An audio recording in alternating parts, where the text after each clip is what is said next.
Welcome to Haunted History of the Chippewa Valley and Beyond. Fair warning, this episode is mostly history, but if you enjoy learning about war and local history, you're in the right place.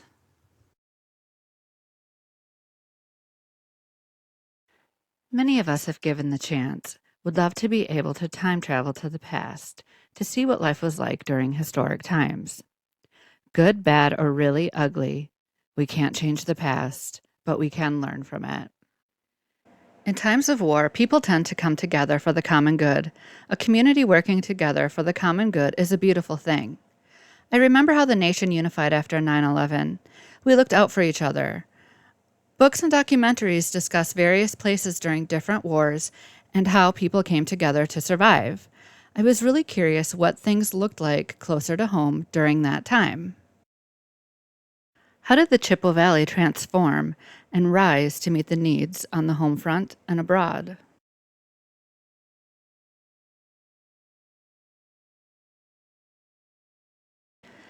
At 29 West Spring Street in Chippewa Falls, you will find the oldest wooden building in our downtown area that was built in 1859. The original use of this building was a saloon and a boarding house. It's one of the last remaining wooden buildings still standing.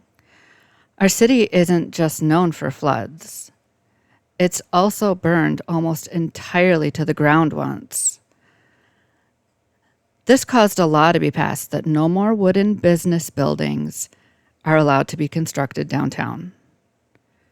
Plus, this building is pretty special for a few other reasons. Firstly, this is where our local men enlisted to join the battles of the Civil War. Apparently, men showed up and were taken to the basement to sign up. The 8th Wisconsin Infantry became known as the Eagle Regiment when they purchased an eagle as a mascot. This eagle was named Old Abe, even though it was most likely female. When the soldiers came home on leave in 1864, they obviously brought their beloved Old Abe home as well. Abe was kept in a barn behind this building when the men were home. But where did the eagle come from, and how did it end up in Chippewa Falls? And eventually, how did it end up at 42 Civil War skirmishes? Many years later, Chief Big Sky shared the story of when he found Old Abe. It was shortly before the big battle, when the soldiers marched away. Sugar-making time had come, and the big snow had gone, and our band was happy at work and play. One day, while hunting, I noticed in the top of a tall pine tree a great nest of mud and sticks. I knew it to be the home of an eagle. I watched it for hours. The old birds circled and swooped about the nest, time and again, so I knew there were young ones there. I tried several times to climb to the eyrie. The work was hard, and the parent birds fought stubbornly.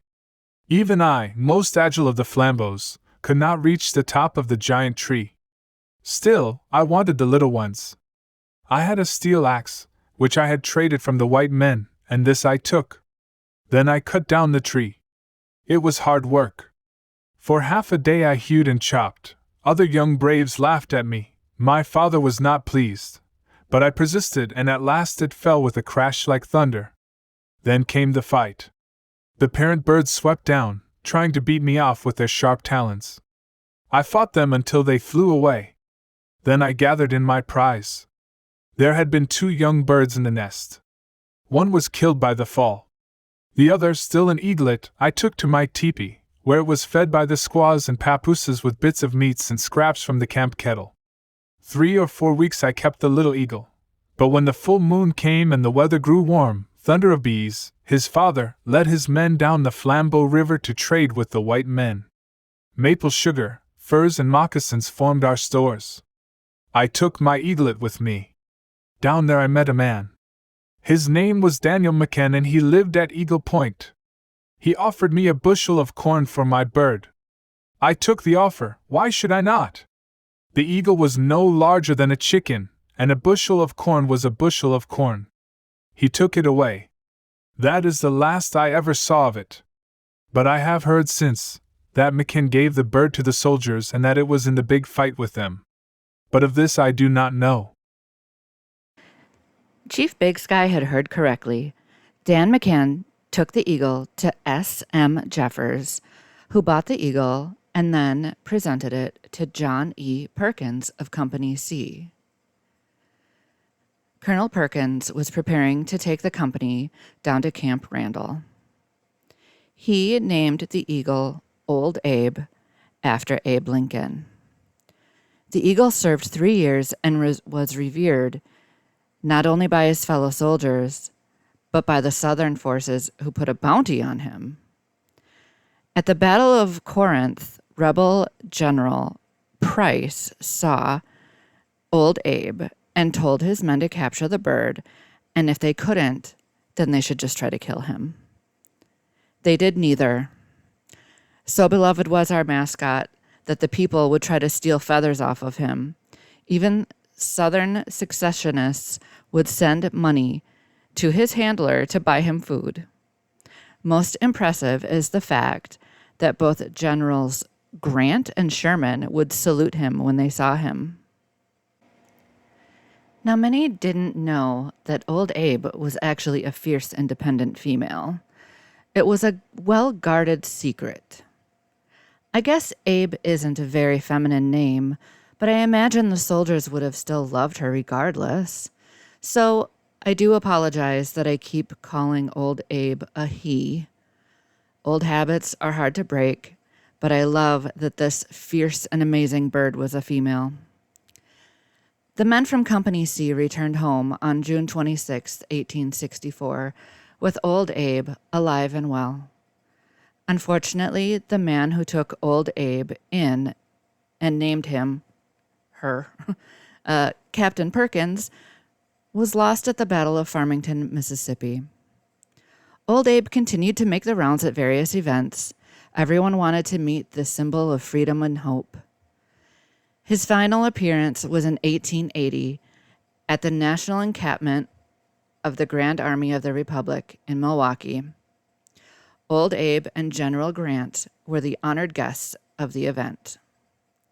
Our internationally beloved mascot continued to travel the countryside, raising money for wounded soldiers by selling photos and even his signature.